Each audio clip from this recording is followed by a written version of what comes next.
Bonjour, c'est Ursule encore. On est le 2 juillet 2023.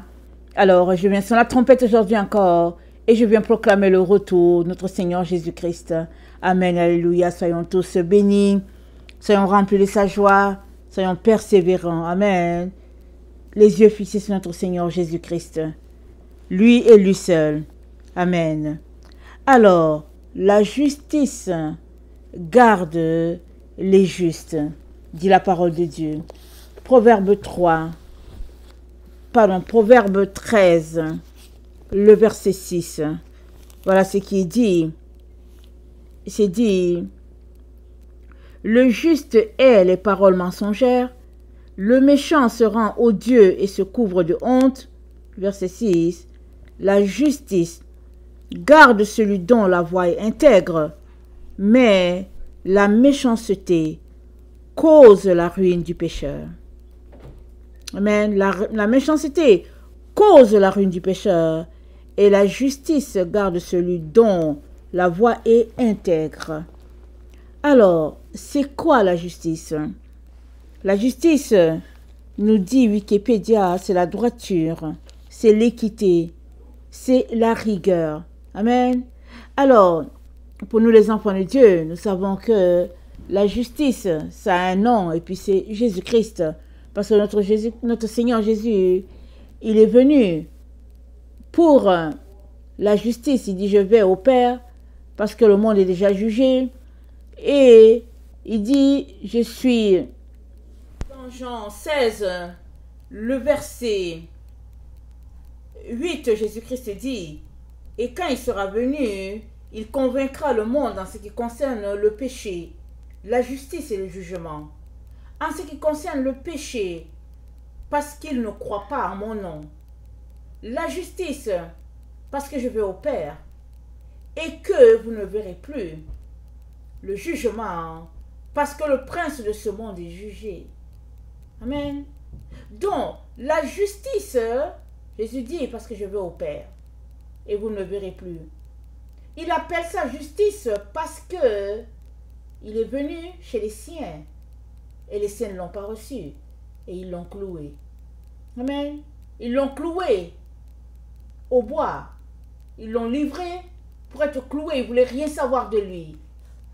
Et Jésus-Christ appelle son départ de ce monde la justice de Dieu. Parce qu'il y a un Dieu qui est juste. Amen. Alors, la justice appelle la droiture, l'équité, la rigueur. Amen. Et la justice a des lois. Amen. Elle a des lois.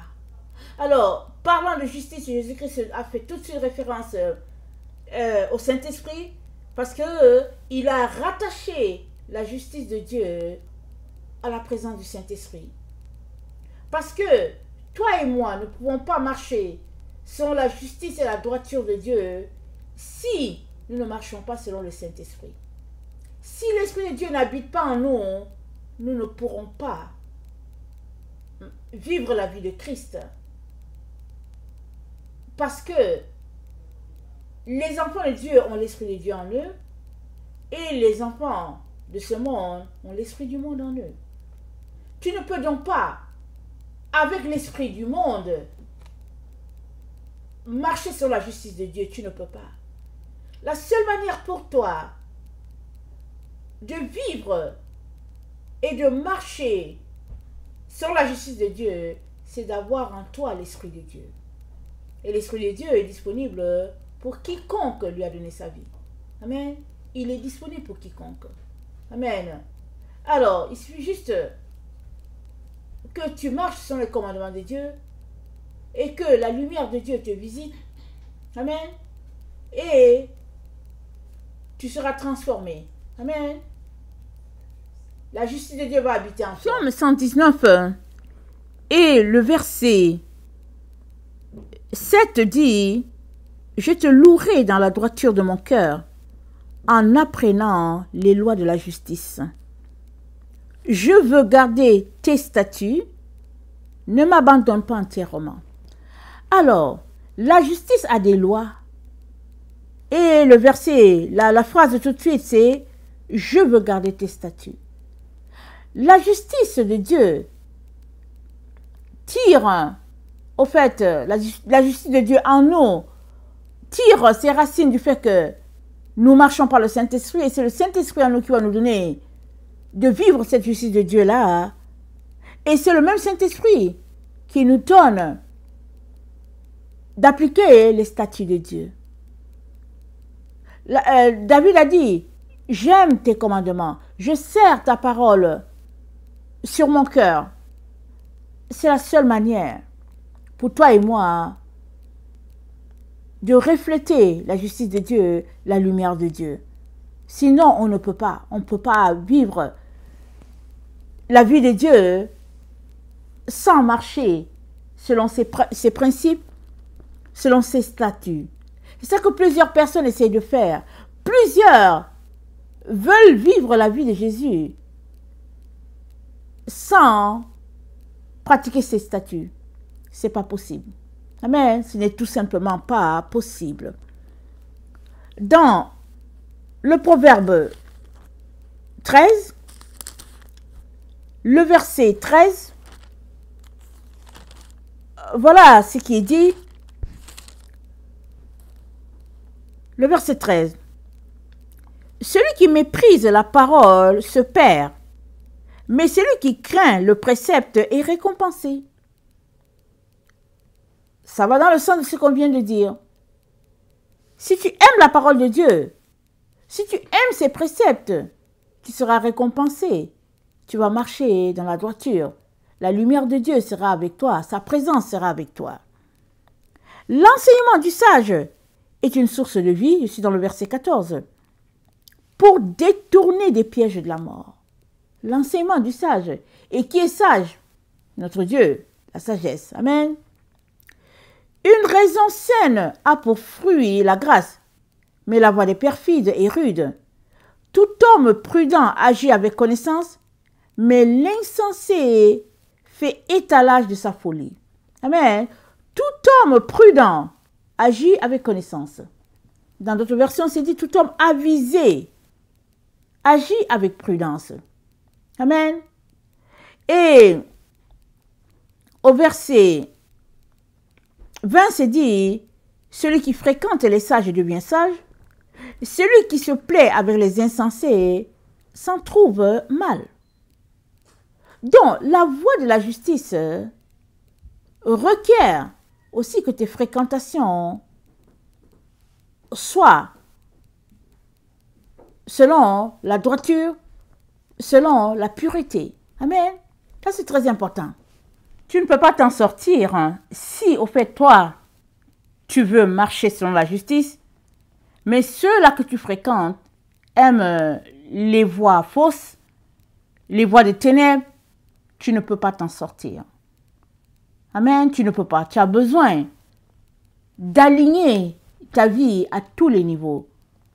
Au niveau de tes fréquentations, au niveau de ce que tu manges, au niveau de ce que tu dis, ce que tu fais, ton habillement, tout cela, amen, est important pour la personne qui a décidé que désormais, elle veut marcher selon la voie de la justice. Amen.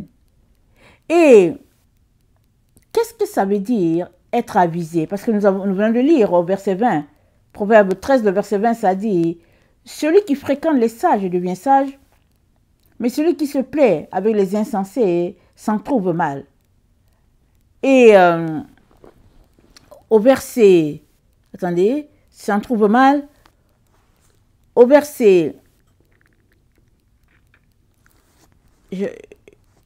excusez-moi, je lis mon verset. C'est au verset 16. Le verset 16, ça parle de prudent. Un homme prudent ou bien un homme avisé. Ils sont synonymes. Prudence et puis être avisé, c'est synonyme. Alors, tout homme prudent agit avec connaissance, mais l'insensé fait étalage de sa folie. Alors, c'est quoi être avisé? Être avisé, c'est s'éloigner du mal.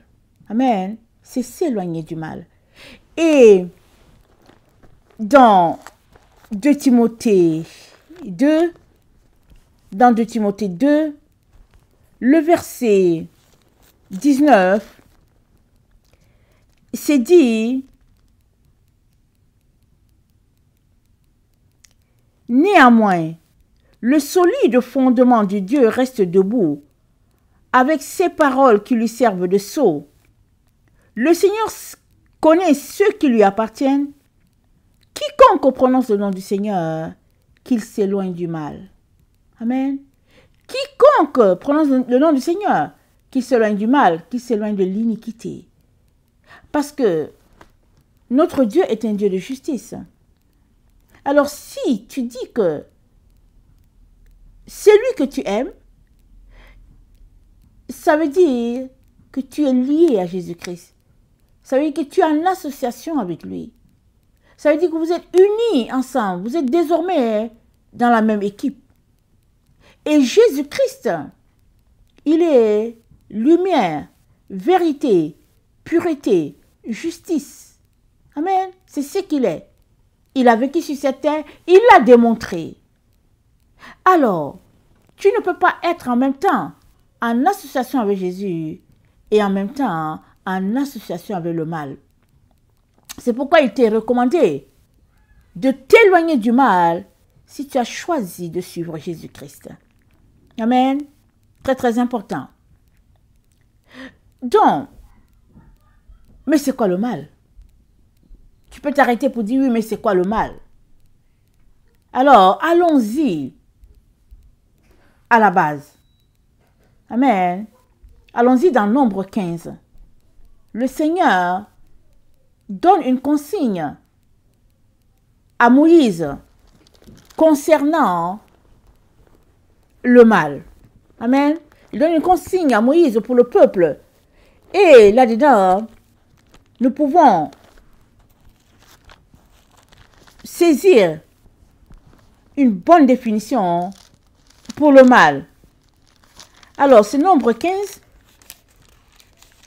le verset 22. Voilà ce que notre Dieu dit à Moïse pour le peuple.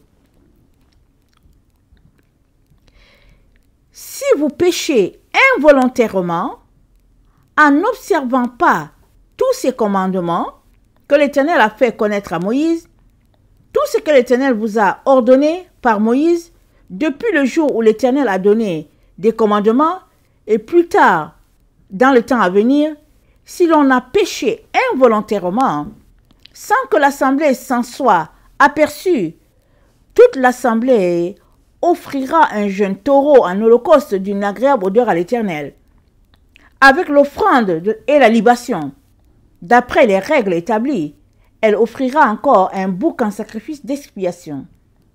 Le sacrificateur fera l'expiation pour toute l'assemblée des enfants d'Israël, et il leur sera pardonné, car ils ont péché involontairement. Et ils ont apporté leur offrande, un sacrifice consumé par le feu, en l'honneur de l'Éternel, et une victime expiatoire devant l'Éternel, à cause du péché qu'ils ont involontairement commis. Il sera pardonné à toute l'assemblée, des enfants d'Israël, et à l'étranger en séjour au milieu d'eux, car c'est involontairement que tout le peuple a péché. Vous voyez?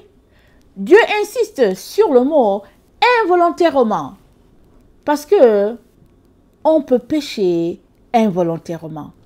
On peut pécher sans le vouloir. On peut pécher sans l'avoir planifié, sans l'avoir organisé. Pourquoi? Parce que le cœur, amen, n'est pas fiable. Le cœur de l'être humain n'est pas fiable. Dans Jérémie 17, le verset 9, nous sommes informés.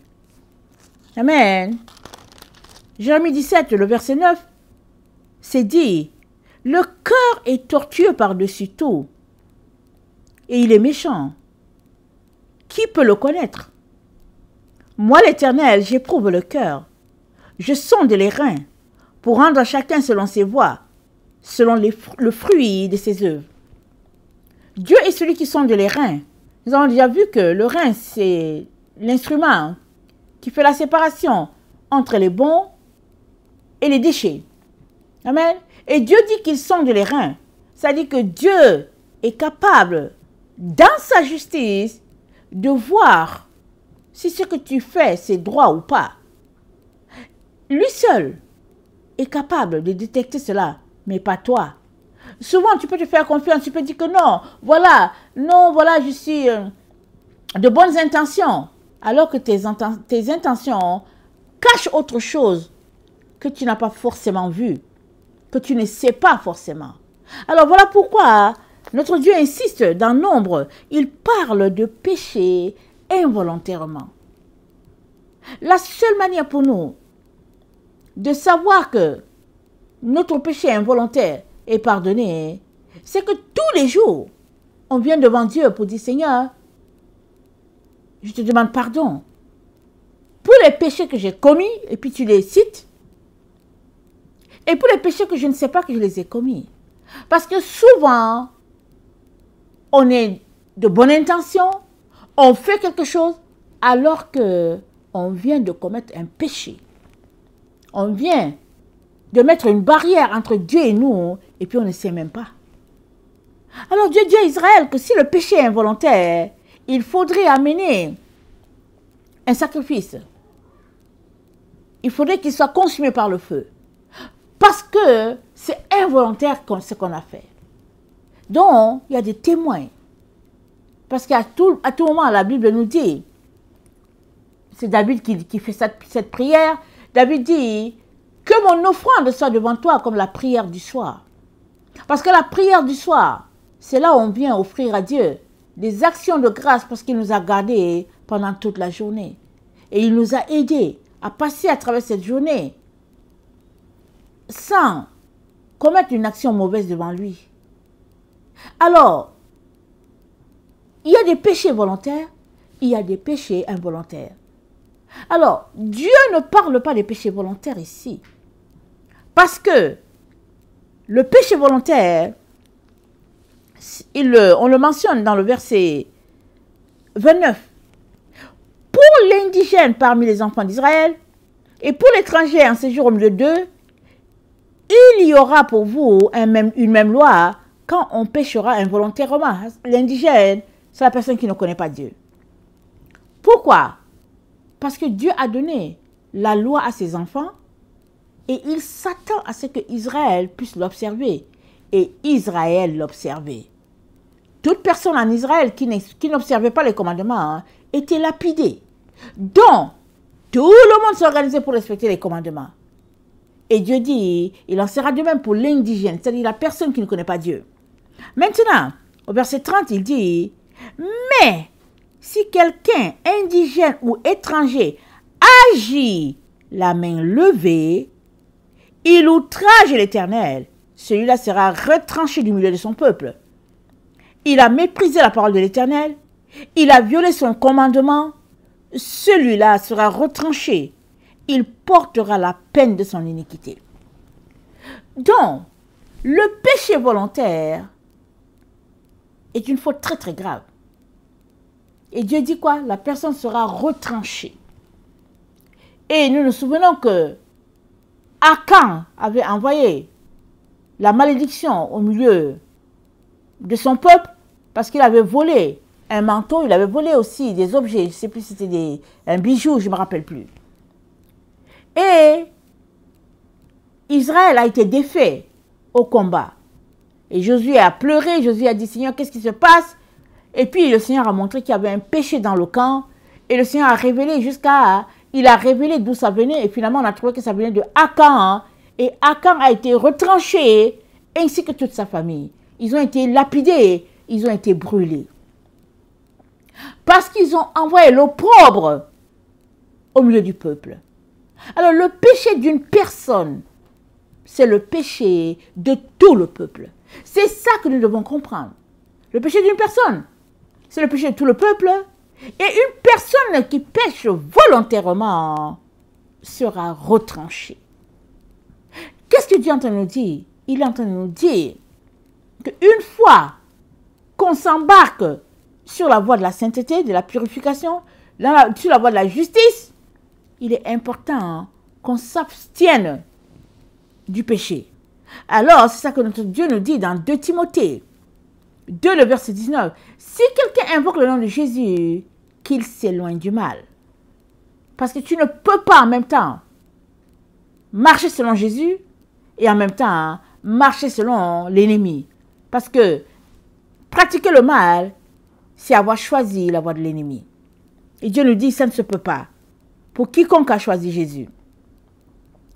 Alors, nous sommes appelés, amen, à choisir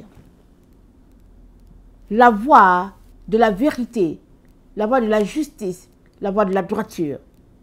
Et Marc 7 nous en fait part. Verset 16. Si quelqu'un a des oreilles pour entendre, qu'il entende. Lorsqu'il fut entré dans la maison, loin de la foule, ses disciples l'interrogèrent sur cette parabole. Il leur dit, vous aussi, êtes-vous donc sans intelligence? Ne comprenez-vous pas que rien de ce qui du dehors entre dans l'homme ne peut le souiller?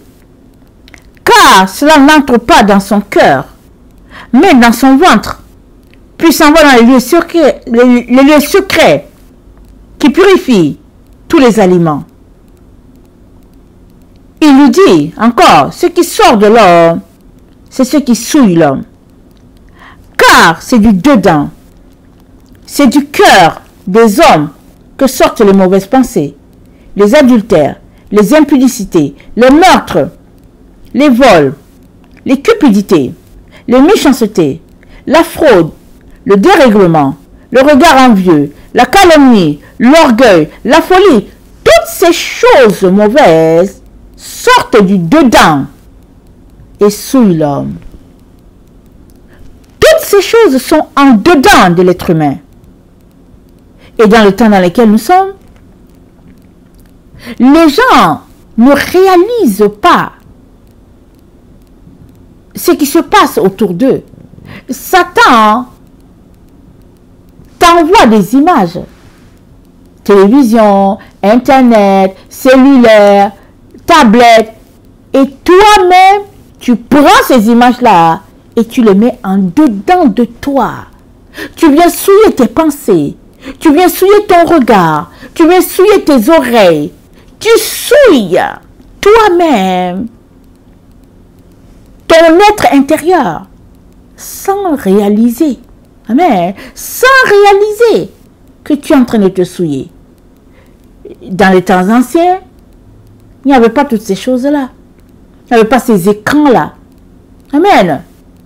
Et toute souillure demeurait au niveau extérieur quand il y avait souillure. Mais là, c'est toi-même qui, pour X raisons, prends la souillure et tu la loges, amen, dans ta pensée. Et c'est là le piège que l'ennemi a tendu à notre génération. Il est donc très important de choisir. Qu'est-ce que tu regardes? Qu'est-ce que tu écoutes? Qu'est-ce que tu lis? Il est important de déceler dans tes actions ce qui est de Dieu, ce qui n'est pas de Dieu. Aux alentours de toi, il est important que tu sois aux aguets, que tu sois prudent, que tu sois avisé. C'est ça qu'on a lu. On a lu dans Proverbe 13, je reviens rapidement sur le verset 16. Donc dans Proverbe 13, le verset 16, on a lu tout homme prudent, ou bien avisé, agit avec connaissance, mais l'insensé fait étalage de sa folie. L'insensé fait étalage de sa folie. La prudence nous donne de faire attention à tout ce que nous faisons, ce que nous mangeons, ce que nous regardons, ce que nous disons, ce que nous portons. La prudence nous donne de faire attention à cela. Nous sommes à ce carrefour-là où nous devons choisir à tout prix, parce que ne pas choisir, c'est choisir. Qui ne dit rien consent, dit un proverbe. Tu dois choisir. Dans quel camp tu es? Le camp de Jésus? Le camp du monde? Alors si tu choisis le camp de Jésus, sois pleinement avec Jésus. Quitte le monde. Et ses valeurs. Et ses principes. Quitte. Et concentre-toi uniquement à chercher ton Dieu. À te dépouiller de toute souillure. Afin que ta vie soit le reflet de sa gloire. Très, très important. Alors, Dieu ne force personne, n'est-ce pas? Il force personne. Mais il nous dit tout simplement que nous ne pouvons pas en même temps demeurer avec lui et en même temps demeurer avec le monde. C'est de la tromperie. Nous devons choisir. Et je vais nous encourager tous à choisir la justice. Parce que elle gardera les justes. La justice gardera les justes. Nous devons choisir la justice. Elle est divine. Elle porte le cachet de Dieu, le sceau de Dieu. Seuls ceux-là qui auront choisi la justice de Dieu seront marqués du Tav. Et je viens t'encourager fortement à laisser les voies du monde et à embrasser la voie de Jésus. Que le Seigneur bénisse sa parole. Maranatha, Jésus revient. Amen et Alléluia.